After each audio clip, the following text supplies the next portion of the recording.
Salut JE. Tu suis un peu la visite depuis tout à l'heure et on n'a pas trop eu le temps de parler. Du coup, toi, en tant qu'étudiant aux Beaux-Arts, est-ce que ça te parle un peu ce genre d'atmosphère souterraine? Alors oui, complètement. Je suis arrivé au Havre il y a pas tellement longtemps, il y a un an à peine, et on m'a plongé dans son passé, dans son histoire, entre autres avec le Havre secret du coup. Oui, en tant qu'artiste, enfin étudiant en art, ça me parle beaucoup. C'est secret, c'est mystérieux. Il y a beaucoup de choses à en tirer, à refaire à partir de ce qui a été détruit.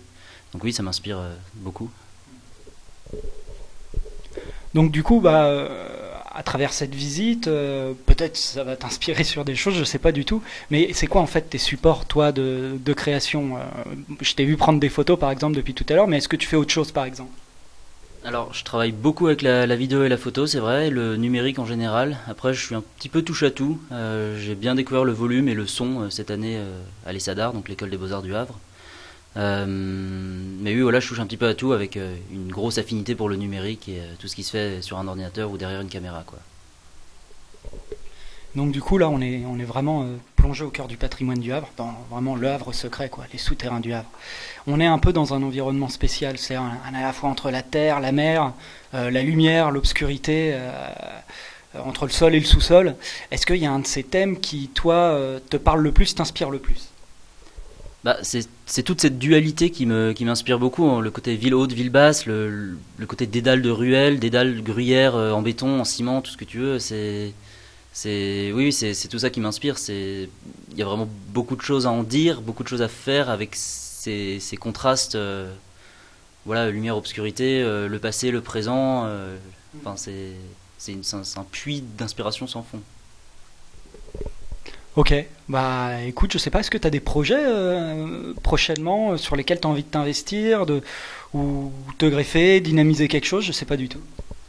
Alors, j'ai des projets, oui, de mon côté, particulièrement avec la ville du Havre parce qu'elle m'inspire et que j'ai envie de lui déclarer ma flamme, on va dire.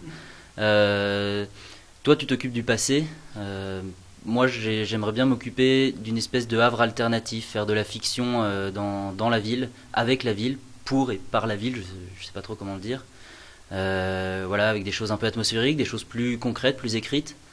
Euh, voilà, et avec des morceaux, des images de bunkers, tous les souterrains, tout le passé fantastique de la ville, retransmis à l'écran, entre autres, ou à travers des textes à but, je sais pas, poétique, divertissant, voilà. Bah écoute, merci JE, et je suis sûr qu'on n'est pas sans se revoir. Et voilà les curieux et les curieuses, j'ose espérer que j'aurai réussi à vous embarquer dans cette petite aventure dans le temps qui aura duré quelques minutes. En fait, le Havre regorge de secrets. Mais finalement, ces secrets, c'est que de la poudre aux yeux. En réalité, on a tout sous la main. Il faut juste qu'on se pose les bonnes questions. Peut-être qu'en allant travailler demain, vous passerez devant une meurtre féodale, ou peut-être même un abri de la défense passive. Ou alors peut-être que le coin de quai par lequel vous passez, eh bien, il y a un navire célèbre qui a accosté. Et sous nos pieds, c'est la vérité. Le sous-sol, lui, il ne ment jamais. Et je vous dis à très bientôt sur Westrack. Salut les curieux et curieuses!